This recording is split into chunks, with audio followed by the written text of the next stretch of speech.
Good evening. Midnight Barracks.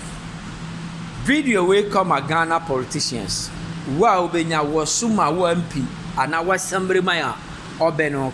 Na somebody mine was Suma, na MP, Suma minister, ni minister, my vice, no vice, my president. Make sure Ghana Adibi. Ghana Maya Ewohoro. Say ya mom paye ama already nyankopon ama ye daleshin ewo Ghana mrantie muntie Ghana mane president pianu a obetima ma Ghana a survival me ka kire mo nne opa mommo nne date nto hwe Ghana mane na ewo no me wo Italy Ghana mane any Italy edua one land Ghana company entime in survival Ghana ye agriculture country nti mampaina obeba betena akodwa so awuru hawa obesi awuru Ghana man efa kuya ho Ghana entime survival nti mepe Canada Japan asempa sa papa we na aten se Ghana huma ho adwene kono so a obetima be Ghana ye Canada Japan papa we ni timbe bie starch company wo Ghana ahunu de ewo Ghana president bia ni wo betana so kane amemisa na Ghana akwantuo ni Ghana na Ghana do won bia maame aberewa kwa ne hotoro for what na ye wo nnoma bi wo company be friend PWD ben ne be ye kware na ye wo ba ko be friend project for na ye farm nti de anko school kura no na owo ho no onyini duru ne tambia otinko ye sa adwuma ni bi na ode aboa ne ma obewo mo ne omabusia nti de Ghana bia ne wo compress atade mi sha ne bia ne wo compress Ghana ho kire ho na me kai se satan no ya maame ne ya danda no koye kokofu a agira 3 years otinsi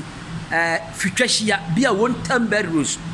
hummisa se na brochire ni hande akotena brochire na atinde 10 years crazy dane o madane so a almost 10 years 15 years no see we this a wo be ka kire me say aburu akwantu ye Ghana man is a liar me ka kire mo ne de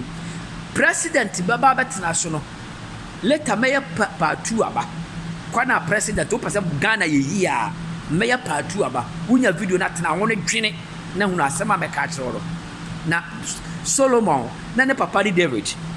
Awurade bisa Solomon say Solomon opedi ne nka wiase memfama se Solomon ka so pe wiase ayeti nyina nka Awurade Nyankopon de man ba Solomon ka kire ba Awurade Nyankopon say Awurade mehia wisdom nyansa odi be wuru ne man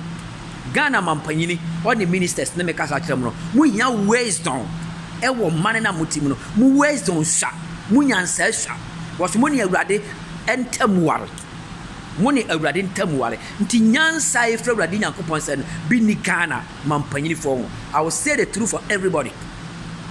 Ghana money apart from ade America no president ube sisu a China so kwagigi company ho no ma ubetindi aye mango juice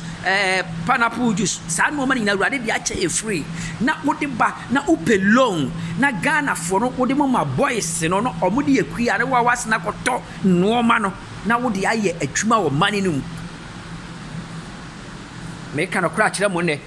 ase nyama ju se eye secret amen ka me mo so ba ma hunu se omo wo achidifo ne ebre me mpa ya me bo se Canada Japan 2028 beba na aye campaign ama no me ama campaign ama Canada Japan na ma kire no ma me kire ya na se ba pare betna so na follow me masima me kan Ghana nye ya muhia ma mo nchimi dwamiti let me tell you for you Ghana opportunity no influencer Satam ayi America no project ne sa PWD no hummisa ba ne benim sata ne se na bisu se hiya wo Ghana da na akwantuo no so ne babasia no na Libya babasia no onam Southern Libya nkwase asem ba ni na idea ni ndia aye mani no Awurade Nyankopon se ni ndia me man ni mtire me man ne yira no odika odi wiase na omo ni nyansa atem part 2 beba munsu nyansa ewo videos na me ye no na mama man ne nye yie na eyi a ebe kan ye akaye nchidifo ro nyame nsura bia